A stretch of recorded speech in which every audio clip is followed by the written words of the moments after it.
तपाईँहरू छोड्दै छोड्नु न 2048 सालबाट यहाँ तपाईँ उम्मेदवार के भएको तपाईँलाई? म 5 वर्ष प्रधानमन्त्री भएँ। यही छिमेकमा 15 वर्षदेखि प्रधानमन्त्री हुनुहुन्छ, कसैलाई तपाईँहरूलाई टाउको दुख्दैन देख्नुहुन्न? छिमेकको हामीलाई किन टाउको दुख्नु? हामीलाई थाहा नै त्यसको टाउको दुख्नु। त्यही रहेछ राजनीतिमा चलन भन्ने थाहा पाउनु पऱ्यो नि त। त्यति थाहा पाउनु परेन? त्यस्तै सरकार बनायो। यहाँ म 74 वर्षको भएँ हो, अन्त 80 वर्षको हुँदा तपाईँहरूलाई टाउको नदुख्ने?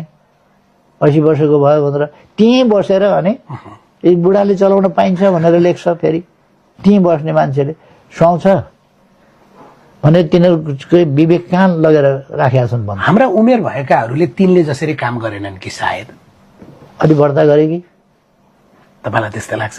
नयाँ चिज के यस बीचमा नेपालमा नयाँ चिज जुन रफ्तारमा जुन प्रतिशतमा भएको छ त्यो प्रतिशत दुनियाँको कहीँको आँकडा निकालेर ल्याउनुहोस्, त्यो प्रतिशतमा।